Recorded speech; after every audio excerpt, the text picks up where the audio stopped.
This is a place. This is the place? This is a place. We want to talk about. This is a place. Welcome to this week's episode of This is a Place podcast. My name is Nate, and with me is a guy who couldn't figure out which laundry pun to use because he has loads of them. Brandon. I didn't think you could do it, but you pulled it off, Nate. Well done. Yes. You got me rolling or tumbling, Spinning. spinning. There you go. You know what? What? I forgot to tell you my story of my very first school lockdown. Oh my Last gosh, I week. wanted to ask you about that. Have I even told you what happened? I mean, Well, I told you when I was there. there was just some in brief case- text, but Just yeah. in case I didn't make it out alive. Are you comfortable sharing this with the world, with all 22 of us? After weeks of therapy, I think I'm ready to speak. Okay. So there I was. No. Well, I got this alert on my phone about Oh, this did you? active shooter situation in Taylorsville High School. No, not quite like that. No. You sending me a text was my first Okay. indication of it. Yeah, a little bit of chaos at Taylorsville High School a few weeks ago, for those of you who didn't see it in the news. But I just so happened to have a meeting with my son's counselor. Just had to meet with him to make sure that Rocky signs up for the right classes next year. So not a big deal. Don't know why I had to go in and talk to him in person about it, but he made me do it. And I get to the school and I park on the north side of the building and I see some kids trying to get into the doors. And I'm like, they lock the doors a lot at schools. No big deal. So I'm like, oh, great. I'm going to have to go around to the main office doors. So I'm on the phone talking to one of my agents in my office, one of my employees, and just walking towards the door. And I see two cops with two kids in handcuffs. And they're walking towards the main doors. And they went off to the right doors, the doors on the right side. And I'm like, well, I'm going to give them space. I'll go to the ones on the left. But there's like a big brick divider, so you can't see when you go in the doors. Like you disappear. So I went in the left doors. And then all of a sudden I hear pounding on the doors. And I turn around and it's the cop with the kids, or the two cops and the two kids. And they're like, open the door. I'm like, okay. So I go and open it. And they're like, how'd you get in? I'm like, I opened the door. Like, and they're like, okay. And so they walk in and the principal, I think it was the principal, was there. And I just thought, oh, these kids probably got into a little fight or got caught doing something they shouldn't be doing. No big deal, And I just keep walking. It happens at high school. It happens, kids get arrested all the time at high schools. And so I go to I'm like, whoa, where do I go for the counselor's office? I don't even know where it is. And this lady's like, can I help you? And I'm like, yeah, I got a meeting with my son's counselor. And she's like, well, we're on lockdown right now. I'm like, okay. And she goes, how did you get in? I'm like, oh, the door, I just opened it. She goes, okay. And then she walks away a little bit. And I'm like, where do I go from here? I'm like, do I go to the counselor's office? And then I kind of made eye contact with her again. I'm like, oh, can I not be in here? And she was like, you shouldn't be in here. I'm like, okay. And then a lady comes over like, what's going on? And she goes, he's here to see his boy's counselor. And she goes, oh, I'll take him over there. And at the time, I still don't know really what's going on. I know they're on lockdown, but I mean, schools go on lockdown all the time because of stuff in the area or whatever, right? So I still don't think or even just like a drill or whatever, right?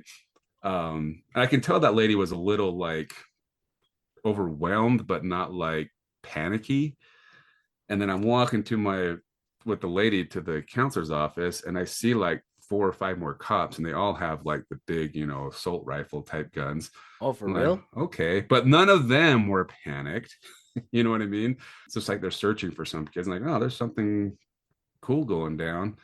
And then she goes to the counselor's office, unlocks the door, opens it up, and I go in, and it's dark in there. It's pitch dark. They turn off all the lights. And then some guy starts putting up paper on the windows so they can't see in. And they're like, have a seat. And I'm like, what's going on?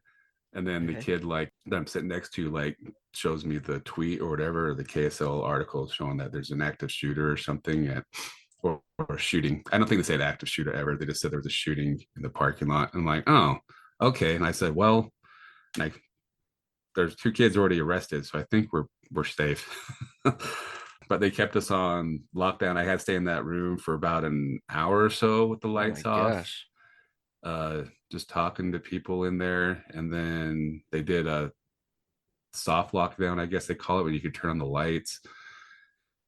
And then about an hour and a half in, I'm just like, is everybody here to see a counselor? And like, oh no, this was just the closest room to where we were when they put us on lockdown. So they just threw it in here. And I'm like, oh, so I'm the only one here? And they're like, yeah. I'm like, well, can I see the counselor then? If it's, they're like, oh yeah, sure. So I went back and met with him, did my thing. And then about 20 minutes after I met with him, they finally let us out of the building. But yeah, so about two and a half hours of just hanging out at a high school on lockdown. So I've never been part of a lockdown before. It's quite fun. Probably not what you had planned for your day. Yeah, and luckily I didn't have anything on my schedule for the next couple hours, so that was convenient because it was funny. Well, funny part is this guy was another adult was in the office, or dad picking up his daughter, I think, to go to the dentist's office Oh, and they missed for the that. dentist. And he was kind of like, I'm an adult. Like, do I have to stay here? Can I leave? And he left his phone in his car. So he was mad as a pistol because he was like a cowboy type guy. He was funny, but wore a cowboy hat and a belt buckle. So he was a cowboy. But I'm like, yeah, I don't think you guys are making it to your dentist appointment. I'm like, oh, you're probably gonna be the first person ever who needs a note from their school to give to their doctor to Please do excuse not them from a charge me. doctor appointment. Yeah. So they don't charge you for it. So but yeah, and like luckily, like we're in the counselor's office, so there was like a bathroom and they had like a fridge with like water, and lady had like Halloween treats. And so if we had to be there for a super long time, at least we didn't have to like pee our pants or anything like that.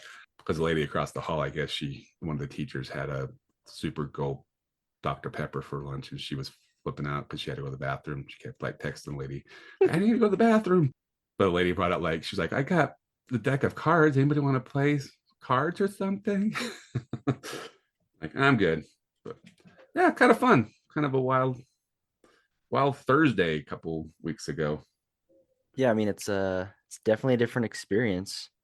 I actually tried to call you. I don't know. You probably weren't in a position you could talk on the phone, but you said I don't remember what you initially texted me. You were in an active shooter situation or something. I was like, I think I oh, texted you the article, right? It says, guess where I oh am. yeah, yeah. That's what you did. So I didn't know anything. So I'm like, oh my gosh, is he okay? I better call him and tell him goodbye. It's like, Nate, who do you want your replacement to be on the Yeah. podcast? Just will me over all of your All your money. podcast equipment. Oh, and your Yeah, money. and my money.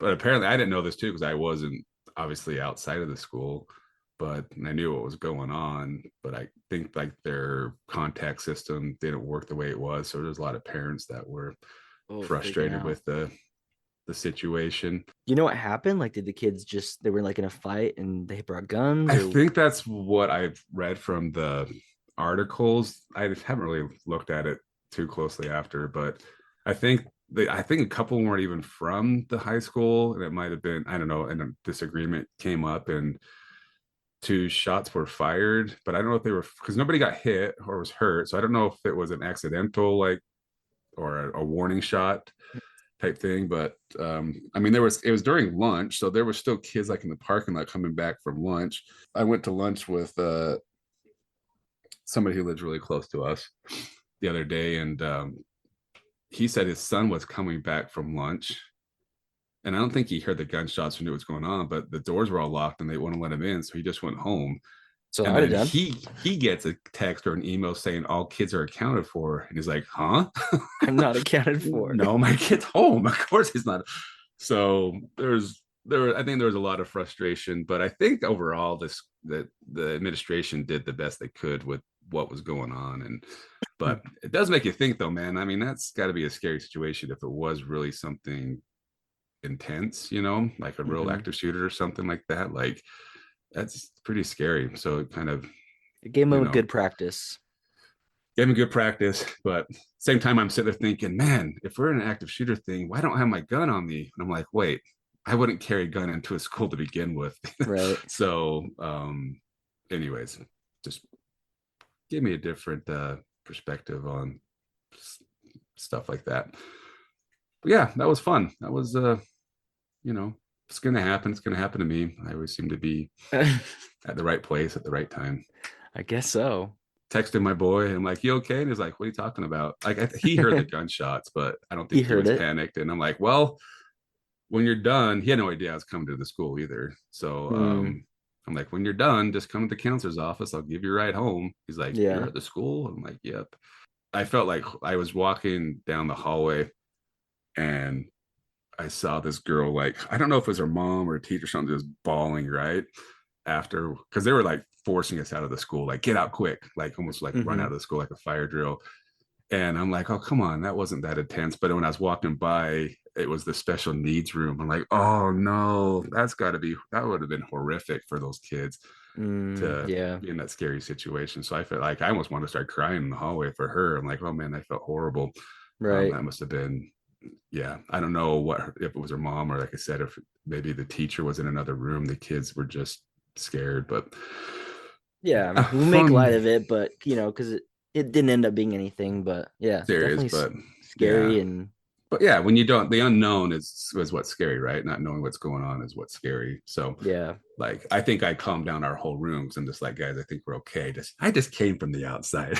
I, I I let the let I cops, let the culprits in the I let the school. cops in the building, but this has nothing to do with this. But the the Tuesday before that, well, the 2 days prior, we were playing volleyball at a church in Murray, and as we left, my friend always makes sure the doors are locked, and we get to our cars, and one of the girls says, "Oh crap, I left my phone in the gym," and we're like, "The doors are locked."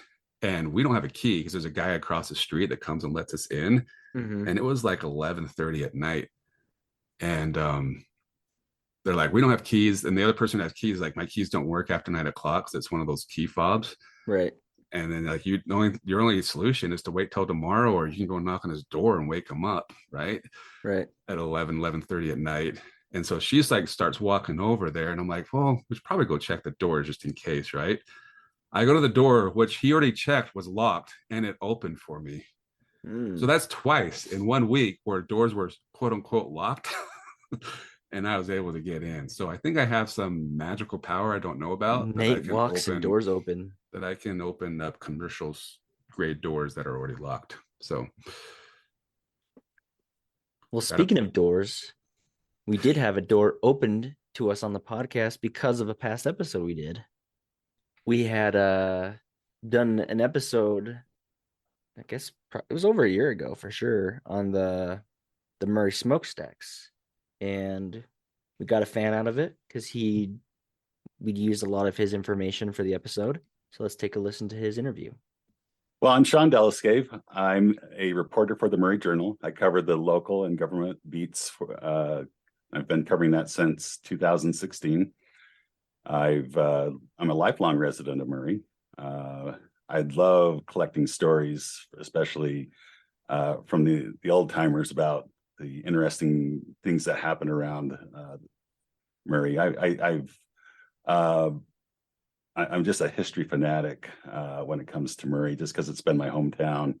It's kind of a good thing to do with covering the paper, is where history is kind of an important subject to the city right now, with preserving it or redeveloping it, and having that kind of understanding has helped me report both sides of the issue. Yeah, it's important to have all sides represented in one way, right? What got you into this? I mean, aside from your love of Murray and wanting to report, what brought you to be a reporter for them? Well, I've always been a fan of well, you've heard of All the President's Men, the book about Watergate?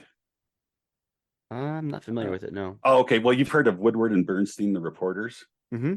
Okay, so they won a Pulitzer Prize for exposing Watergate, and their stories told in a movie and in a book called All the President's Men. One of the people also that was a reporter, and they were reporters for the Washington Post, was a guy named Jack Anderson. And Jack Anderson won a Pulitzer, and it was actually G. Gordon Liddy, one of the burglars indicted in the Watergate break-in. They actually planned to kill this guy named Jack Anderson, Oh wow. But Jack Anderson comes from Murray, Utah, and he was a reporter for one of the earlier newspapers in Murray called the Murray Eagle. And I kind of I saw the movie when I was a kid, and I thought, this is kind of an interesting whodunit. If you're looking for a good movie to watch, and it's more like a detective thriller than a kind of a historical drama. You get to see how they kind of uncovered it. But Jack Anderson was he was a columnist for the Washington Post. But when he was a kid, he actually was a reporter for the Murray Eagle. He covered the government beat for him, as well as what was happening on the east side of Murray. And it fascinated me with learning that. And as I had kind of considered making this like a full-time career, I didn't. I chose to go into medicine. Well, I'm not a doctor, but I work with physicians. This was, but I've always been kind of thinking, is there a way I can get back into doing some news? And Murray Journal had an opening to cover their government beat. So I cover the city council for the Murray Journal, which it's been a good experience, because I've also got to cover other things, because there was a newspaper in Murray called the Green Sheet. And the reason it was called the Green Sheet is because it had on its front page, it was printed on green paper. And so it was really kind of an interesting thing. It would come out every Thursday. And I was going to one time be a paper boy for the Green Sheet, because it was just a 1 day a week thing. I could manage that when I was a kid. But I never really got around to it. School got just too busy for me.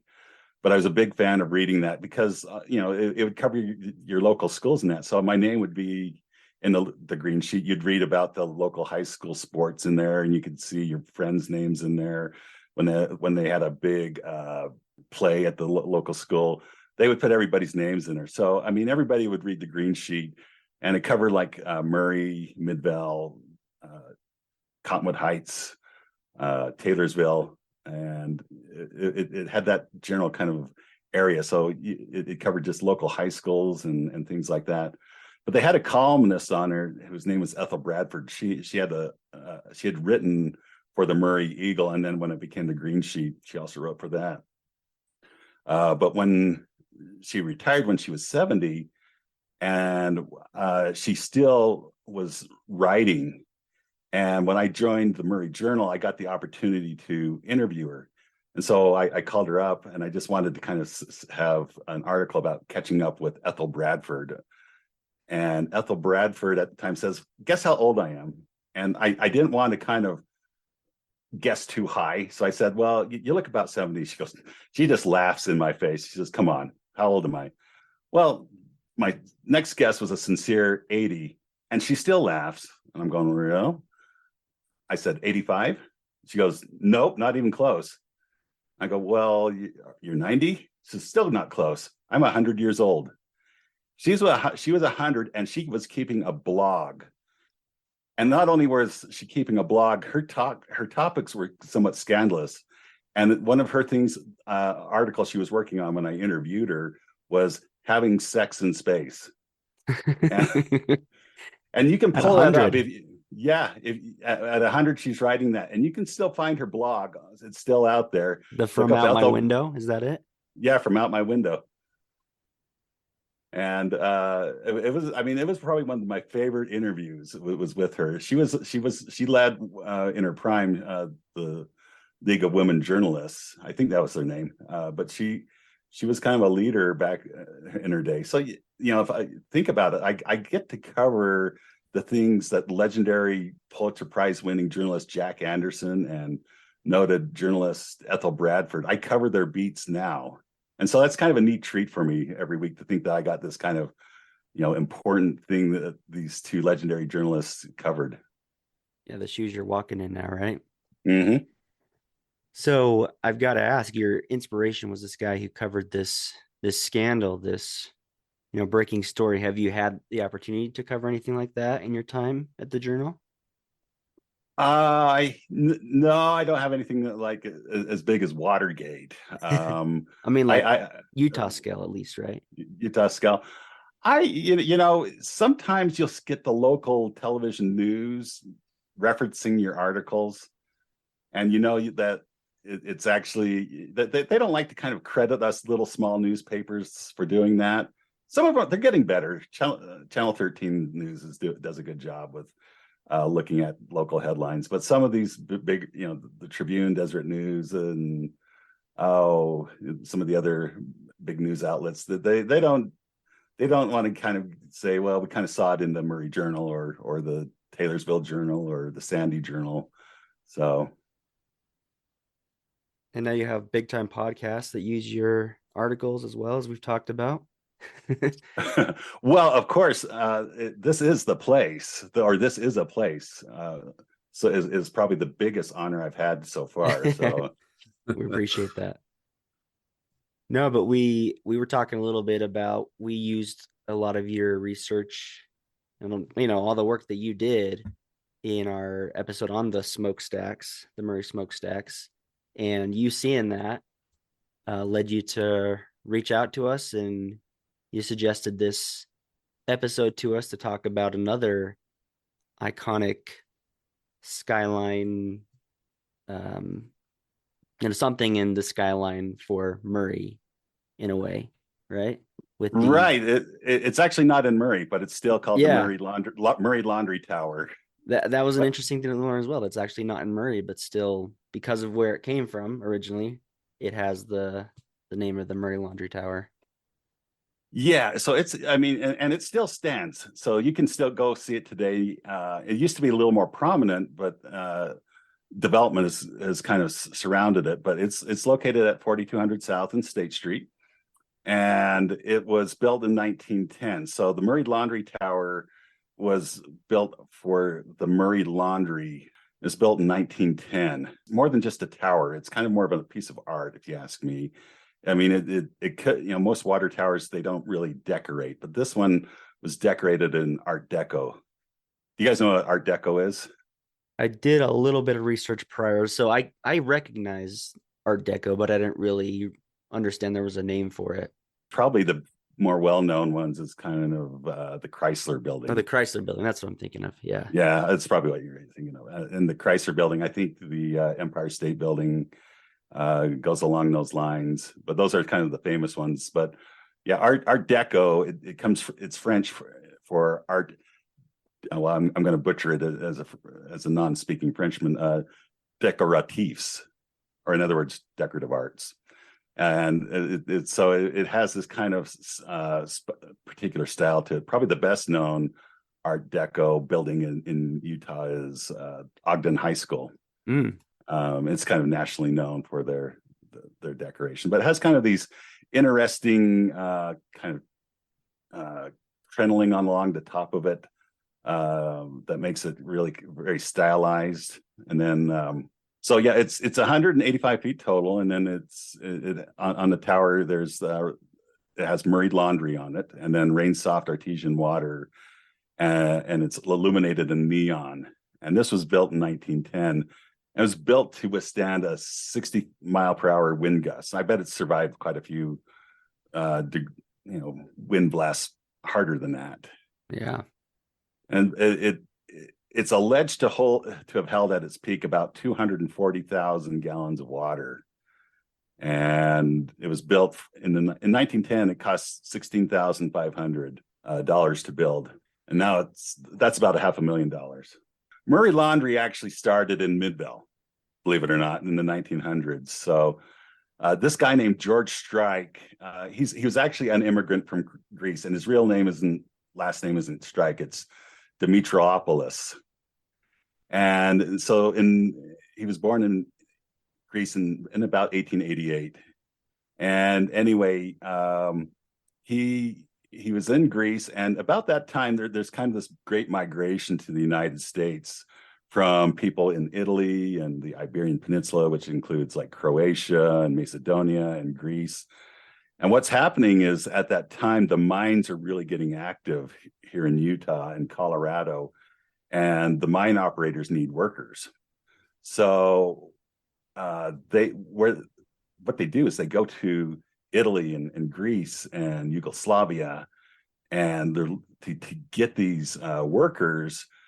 These countries have really just started to liberalize their immigration policies, And you have these people who are living in really suppressed poverty for centuries, and this really attracts them. So just they just recruit hundreds of thousands of immigrants to come work in the mines. And so once they get here, they see all the land, and then they say, well, back the mining, I'm gonna get me some land, because they couldn't do it back in the old country. So George, he's recruited to the mines in Colorado, and then he eventually migrates to Utah to work in the smelters. And then he's saying, well, there's a lot of dirty clothes, there's money to be made here. And so he adopts the last name of Strike and sets up a laundry in Midvale where there's smelters as well. And then they move on over to the big smelter in Murray, and he does the laundry there. And he has his office located in downtown Murray next to the smelter. Well, eventually he decides he needs a bigger, he's got enough business, he needs a bigger space than his little stand there. So he moves it north to 4200 South and State, where there's some artesian wells. Now, over time, there's been rumored to be like 9 artesian wells right there on where the tower is located. So he figures this is a good place to kind of set up his laundry, and he builds a huge building to it, and then he builds this huge tower to store the water that's coming out of these wells. And so that's how Murray Laundry got its name. Is that he named it when he was headquartered there on downtown Murray. But really, it could have been Midvale Laundry, and it could have been Mill Creek Laundry, where it sits right now. I do have kind of maybe a dumb question, but was this? It says he wanted to serve all of Salt Lake County. Was this like exclusively commercial, the mines and stuff like that, or was this everyday people that take their laundry and? Oh, he was quite a savvy businessman. I mean, he eventually gets big enough that he opens branches of the Murray Laundry into Salt Lake, Holiday, even down to American Fork and up in Park City and Bingham Canyon. I mean, he had very much a keen businessman, and he actually has a patent for developing a 2-sided tumbler. So I guess that's a dryer. Mm-hmm. But he really gets into the laundry business, and he's open to all people, and he develops this patent. I don't know whatever happened to it, but he has a patent actually for a big heavy duty 2-sided tumbler. This is probably the only relic of those businesses he had, right? That still stands. Right. I would imagine he just had regular storefronts, and then everything got shipped up here to this main place for Gotcha. cleaning, because it was enormous. But where they used about, an estimate was 100,000 gallons of water daily for that. So I would imagine all those were just storefronts that shipped the laundry up to the main headquarters here. They did the laundry, then sent it back down to their ranches. Yeah, it's interesting to read in your article. You point out that laundry entrepreneurs would specifically plan vacations to come and check this facility out. It was a big deal back in the day. Yeah, so there's a story about a guy from the Midwest who planned his family vacation to come out and see the Murray Laundry. Hey, do you know what you call somebody who's in the laundry business? What's that? They're called laundrettes. So George Strike was actually invited to speak at the National Convention of Laundrettes, whatever their main convention was. But yeah, people would actually, the laundry business folks would plan their family vacation to come see this big operation he had. So, I mean, I guess people would visit the Murray Laundry to come see the special equipment that he had installed. So he was putting in like special equipment that would handle flannel sheets and clothing and woolen, I guess, to prevent it from shrinking. He was one of the first people in Utah to use electric vacuums for drying clothes. And then people would watch the workers starch and dry the clothes in the business when they came by and visited. It's just crazy to think about that back in those days where laundry was, and now we just all have, I'm sure there's still commercial laundry places that do big orders, but most of us are just doing laundry in our own homes for the most part, or a small one down the street maybe. Well, you got to imagine back in 1910 how you did laundry is you took it down to the stream and or you had a bucket in your yard. You poured ice cold water in it, and then you really just kind of wringed it out and just worked on the stains and all that. And then there was a little kind of a roller that you would feed the clothing in, and it would squeeze out all the water. And you did this in the summer, but you also did it in the winter, which was kind of just had to be miserable when it was like freezing and that. And then you had to hang it out to dry. My dad was telling me about a time when his mom was doing laundry, and in the winter, and they would hang the clothes out on the clothesline in the winter, and then before school he'd go get his clothes, and they were like frozen, and you could literally break your clothes. Sometimes it was so cold, it would snap the clothes if you bent them. So I mean, having somebody to do your laundry was a big deal, and not everybody had an indoor washer dryer. Those didn't really come around till after World War II, but they were still kind of cumbersome to deal with. But that's kind of starts to start the decline of his laundry business was the in-home washer and dryers that would come out in the middle part of the 20th century. Yeah, we've come a long way. I think one of the coolest things about reading this was, and I think we need to pitch a movie idea for these really high-profile robberies that took place here. Yeah, well, I don't know if it was high profile would be the word. It's very low. The stakes were very low, but the Salt Lake Tribune did a fun. I mean, when they covered it at the 1927. Now, there was two kind of big heists of the Murray laundry. One came out with a whopping $2, and the other one came out with $30. So in 1924, they made out with $2. 60 something. It was like 60 something dollars in today money. Something like that. And then $30. That's a little bit more of a substantial haul back in 1932. $650 today. Yeah. So, but Salt Lake Tribune, when they first covered it, can I read you a little bit of their article? Yeah, for sure. Because it's really quite exciting how this writer described it back. Okay, I'm going to try to do it as old newsreel thing, just kind of to match the time back in 1924. So here it goes. Okay. Three armed masked bandits entered the Murray Laundry at 2:30 o'clock yesterday morning, bound and gagged Bill Karanius, night watchman, blew the safe, stole $2 in cash, and escaped in an automobile. 3 men last seen at 2:30 o'clock yesterday afternoon near the summit in Parley's Canyon, driving east in an automobile with the top down, are believed to be the robbers. And then later he goes on. The 3 men entered a window, confronted Karanius, suddenly bound him, laid him on the floor, and told him to go to sleep. 2 said to be the smaller and younger watched him while the larger man blew the safe, doing as neat a job as possible, according to Captain W.T. Ayland. They're experts and use just the necessary amount of nitroglycerin to perform the work, he said. So yeah, that's pretty exciting stuff that for $2. So I know. I wonder how they felt with what they came away with. It probably cost them more to perform the heist than what they got out of it. Yeah, I imagine nitroglycerin wasn't cheap back then either. So it's a big place. You'd expect there to be a lot of money to be had there, but yeah, that's my question. Was Strike just smart not to put money there or hide money there, or was the business not doing well? Well, I think he probably was smart and took it to the bank every day and deposited it because his building just, I mean, it seems like it, I mean, just not in those kind of, these big major robberies, but it seemed like it was getting robbed even up until the 1960s. Somebody was breaking in there and trying to steal stuff. And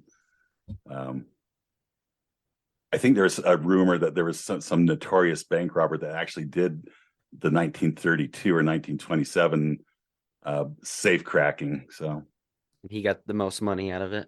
Yeah, money and water don't necessarily mix. I don't think they wanted to have a lot of money on hand there. Well, this wasn't any typical type of water. This is rain soft artesian water. Yeah. Do you know what that is? Rain soft artesian water? I don't. Well, nobody else did until 1931. The Murray Eagle investigated what is rain soft artesian water.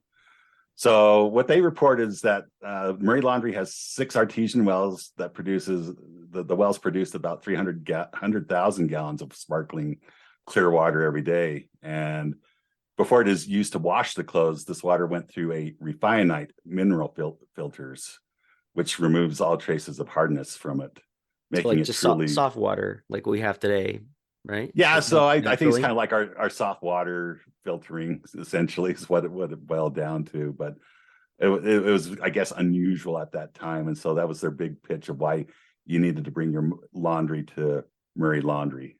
Well, so going on here, it looks like it actually he sold it in the 1950s to a conglomerate, bigger company, and then was it the 1980s when it closed? The 1970s is when it closed as a laundromat. Okay. So yeah, because dry cleaning became a lot more affordable. It was a lot more convenient just to go down to the neighborhood dry cleaner than to the Murray Laundry, and so that's what kind of spelt the doom of the rain soft artesian water wash clothing for dry cleaning, which became more in vogue in the 1970s and 60s. So Okay. And then it stayed, I guess, seems like it kind of stayed vacant for a while until, and if you've listened to our podcast before, we're big on haunted houses. And Nate, did you ever go to any March of Dimes haunted houses? I might have. I don't remember. I just remember State Street just used to be full of haunted houses. So And this was one of them, right? so I probably did, but I don't remember. I wonder if you maybe even came to this one. Let's see. Yeah, it was in the 1980s. It says that March of Dimes moved it from the old mill to here for a time. Do you know any more about that, Shaun? yeah, so the site's rumored to be haunted. So back in 1985, an 8-year-old actually drowned in the creek by Big Cottonwood Creek, Oh. which is next door to it. He built a homemade boat and it sunk. And then in the 1980s, they actually found a dead body by the building, and arsonists actually tried to burn it down in the 1980s. So it's had this kind of scary times around there, and so people have rumored that that an 8-year-old haunts the area out around the water tower, and you can hear a child crying. But no, the March of Dimes, they had their big haunted house up in the old mill in Big Cottonwood Canyon, and then they moved it down to the Murray Laundry building in the 1980s. It was a little more convenient for people to get to, and that was the one. They said it was the March of Dimes said it was the biggest haunted house in the nation at the time. They reported about 60,000 people coming through its first year, and they made 125,000. So the March of Dimes is a charity, and for muscular dystrophy, I think is what they're mostly associated for. But that year they raised 125,000 to give to the University of Utah's newborn intensive care unit, and so it stayed there for a couple of years, kind of keeping the old building still alive. Yeah, but I think always a cool use of an old building, especially one that has some kind of a haunted lore behind it. Just turn it into a haunted house instead of apartment buildings, Or a spirit Halloween store. Yeah, I guess that's another option. Anything related to Halloween, spirit store or haunted house. Mm-hmm. But yeah, that all kind of went away, and it looks like in the 2010s they cleared everything but the tower and turned this into another apartment complex. Yeah, Artesian Springs Apartments now owns the tower, and they've made the tower kind of a courtyard place for it, and really have spruced it up and cleaned it up, and it looks quite nice. Yeah, it does look nice. I mean, I had a friend, so I worked pretty close to here a couple of years ago, and I had a friend that I worked with that lived here, and I didn't even know until, just barely what this history was of this place, but it's still, I mean, I think that's a win, right? That they kept the tower. Yeah, And they discussed about getting rid of it. I mean, because it was a dry cleaning or a laundry place, there was chemicals that leached into the property around there, and there was talk at one time of tearing it all down. They did tear down the kind of more of the service area, but they left the water tower there. But there was also issues with people climbing up the tower and falling down into the tank. In fact, I can't remember where I read, but one fire department said they had to fish out a climber who fell down in there, and what saved them was the concoction of sludge that was sitting in the bottom of that thing, which they said it was basically mud and bird and bat guano. So that was probably been quite a treat to hang out there while the fire department's fishing. At least they lived. Yes, they lived. Thanks to all that. So stuff gets torn down all the time, right? That's just kind of the way things are, and that's how it's been.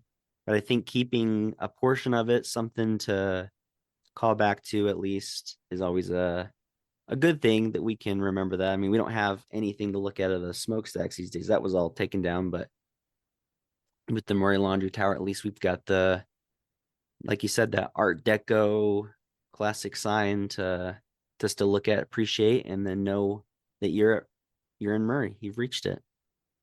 Yeah, it's like that the Murray Eagle said. They said that even though the Murray Laundry is called Greater Murray, because back at the time there wasn't anything in any city incorporated around it. So they said Murray Laundry helps make a greater Murray in every way. Tell your friends that when they reach the Murray Laundry, that's Murray. Cool. Was there anything else that we need to know about the Murray Laundry Tower? Any other interesting facts you have? Oh, well, small interesting fact. You know Ruth Steiner? Oh, yes. Up in Immigration County. Immigration. Well, Ruth actually worked for the Murray Laundry. Oh. She didn't work at that location. She worked in the company's like headquarters for a bit. That was according to the University of Utah Daily Chronicle, that when they interviewed her. But before she started her restaurant, she was, I guess, worked as either an office assistant or a secretary there. I'm also just curious, what, aside from talking about this, what is your favorite thing about Murray, and what's Murray to you as a resident and as a writer for the Journal?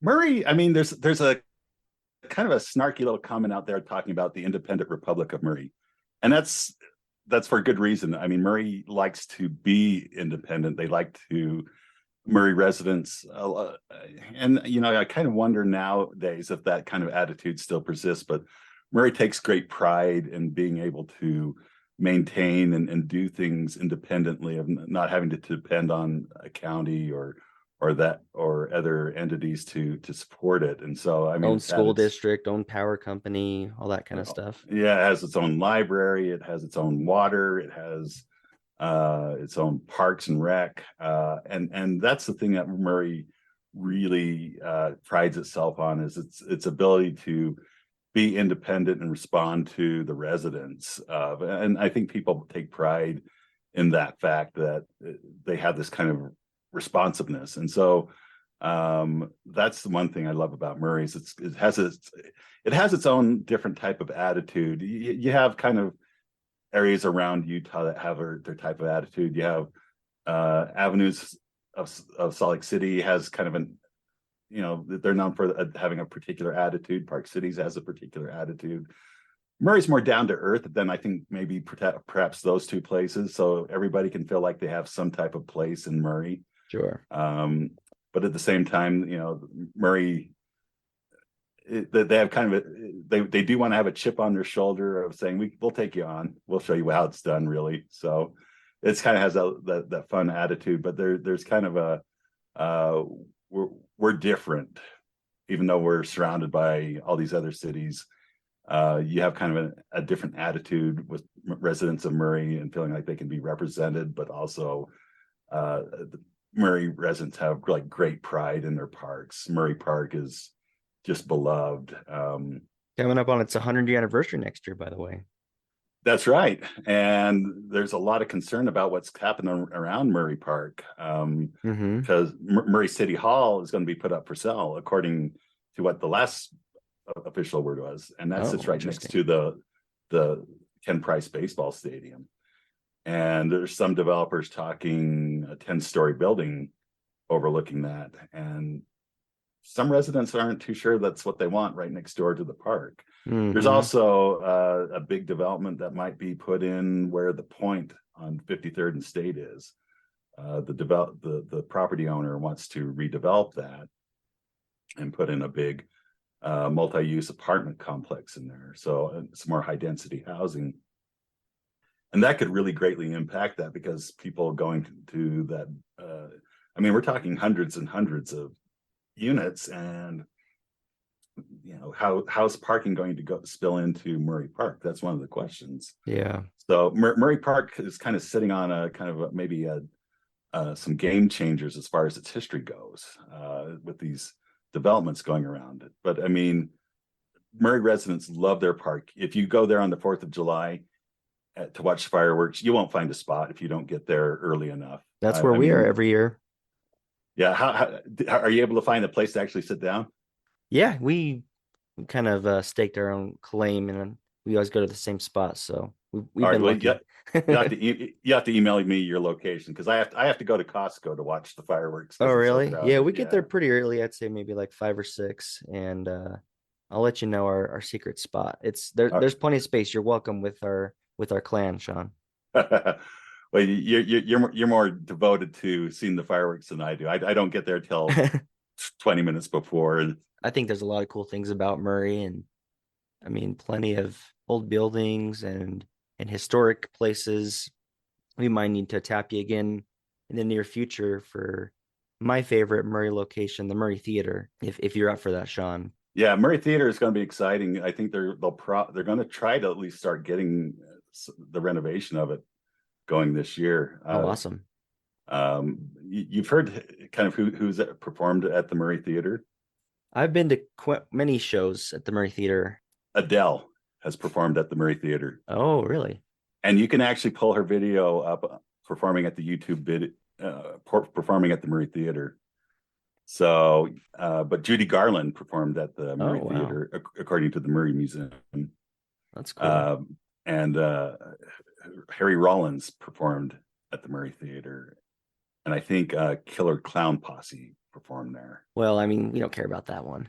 That'd be a fun one to go to. I mean, I went to some, maybe from your perspective, Shaun, some very questionable concerts back in the day, but I always had a good time. And when I talk with my friends that we'd go to concerts with, that's always a near and dear place to us. So I was glad to see, with all the changes coming to that area of State Street, I know there was worry that they would just demolish the Murray Theater in favor of something else, but to see that they are committed to keeping that and doing something with it, I think big thumbs up to Murray for that one. Yeah, you'll see the Murray Theater, I think, open next year. Next year already? Okay, awesome. That provided that there's no pandemic or major recession that makes still prices go bad or high or whatever. I think that's what they're intending to do, is maybe open it next year. Who they're hoping to get in there, I was talking with Mayor Brett Hells. He's hoping to get David Archuleta to come perform as maybe kind of the inaugural. Oh, that's interesting. He from Murray too? Yeah, he lived in He Murray. went to Murray High. And when he was going through what's the show? American Idol. American Idol, yeah. He was, they actually filmed him at Murray High School, which he was attending. So, but Mayor House would like to do that. But there's other artists that prefer smaller venues. This one will be 300 seats. And it'll be there, Nora Jones. She's one who prefers smaller venues. Who's the other singer? I can't remember her name. I could sing the song, but I'd embarrass myself. If you sing it, we'll cut it out and we'll. She created the Broadway play Waitress. Sarah Bareilles. Yeah, she likes to do smaller venues. So this place, they want to do. There's actually a market for kind of more well-known artists, but they prefer a more intimate audience, and so this could I know Mayor Hales would love to have a lot more recording or musical performances. I know they're planning to do a lot more community theater in Murray Theater, maybe comedians. Yeah, that's awesome. So if you could go to like any concert in the Murray Theater, who would you go see? Collective Soul. Collective Soul. They would probably do something like that. I mean, a lot of the artists that I follow usually are smaller venues, so really any of them, because those are the ones I was going back to back in the day. Is it going to have seats? Is that the plan with it? Oh yeah, they'll have 300 seats in there. Because when I was going, it was just standing room only. Yeah, they took the seats out, and then it did a whole bunch of things. It was a church at one time, and then a wrestling arena. Really? Ooh. Yeah, Okay. they did. Sean, we're getting ahead of ourselves. We're gonna have to bring you back for a whole Murray Theater episode, I think. Find out all these details about it. Well, I'd be delighted to. Okay, well, yeah, we appreciate you coming on, and we appreciate you telling us about the Murray Laundry Tower and a little bit more about some of the other things happening in Murray. We'll make sure that if we steal more of your articles, we'll definitely give you the praise and the recognition next time. So make sure you hold us to that. Well, I don't. I'll hold you to that and count the money. As soon as we start getting it, we'll send it your way. Oh, okay. Well, that sounds like a plan. Well, Nate, going into this, or I guess prior to this, did you know much about the Murray Laundry Tower other than driving past it as you're cruising State Street? To be honest with you, I didn't even know what it was. I didn't know it was the laundry tower. So I didn't either. When you first started telling me, or when he started reaching out to us about the Murray Laundry Tower, I'm like, well, what is that? So I know what the landmark is, from seeing the picture, like, oh, that's what it is. But Right. so it's kind of cool to get the history of what it is and why it's still there. And we kind of briefly touched upon how Murray's just, as quoting Bill and Ted's, is full of history. I just love Murray. I even was driving down Old Midvale today. I just love Midvale, that whole area, Midvale, Murray. Like, and I hope, I mean, I understand the fact that the state's growing and people need a place to live, but Sure.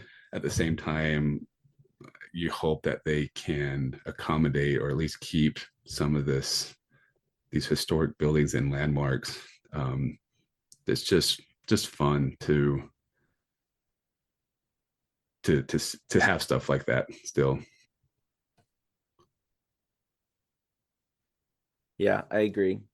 We love the old stuff, even though, I mean, for a lot of it, we weren't around. We weren't here in the 1920s when this laundry tower was in service, and it's cool to know the history. And I really just love that. I guess you'd call them successful in their heist, but just kind of dumb criminals that thought they were going to come out with all this money, and they got next to nothing. Dude, that would be the worst. And I mean, I guess I could say it's a good thing they didn't get caught, because that would be the worst prison sentence ever, being like, what are you in prison for? I stole $2. Well, I mean, sometimes those kinds of offenses depend on how much money they get, right? So maybe it would have been okay if they were caught, because they'd be like, but that's at the same time, if they're doing armed robbery, it doesn't really matter if you get anything or not, right? So they bound and gagged people. They probably would have done some time. I think that actually would make a good movie, though. In the end, they get $2. Yeah, I agree. I mean, 3 instances, and I doubt that the 3 people were the same, because, okay, well, back up a little bit. When I worked at a bank in Murray, I got hit by the same robber 2 times. More than $2. More than $2. More than right? $30. Yeah. Well, more than how much did you say that is equivalent to? Like $650? Yeah, $650 was the most I got on the 3rd attempt, and that was just $30 back then. But still, that, even though it was more money, that still probably for them was not what they were looking for. Right. But you think word would get out, like, hey man, don't rob this place. They ain't got any money. Yeah. And he's from that article he shared, they said did they say how much they got, right? So you'd hear that and be like, wow, a whole $2. Or maybe they heard it and they said, I could do better than that. Or they hit at the wrong time, or I don't know. Either way, we'll add it to our list of movies we need to make when we become once we make that our full-time gig. But we definitely need to have Shaun back on, because I bet, I mean, we could probably do so many episodes just on different little locations in Murray. Oh yeah, So- he obviously has a wealth of knowledge that he could share, and I think, yeah, I mean, we have fun and we laugh and joke on this podcast, but it's fun to hear someone that knows something, other than just the Wikipedia that we know. Right. Exactly. I agree. So yeah, thanks again, Shaun, and really, guys, if you've got a topic you're passionate about, something a good amount about something, or even a little bit, and you just want to talk about it with us. I mean, we're open to have guests. We haven't had that many lately. Let us know if you've got something you want to talk to us about.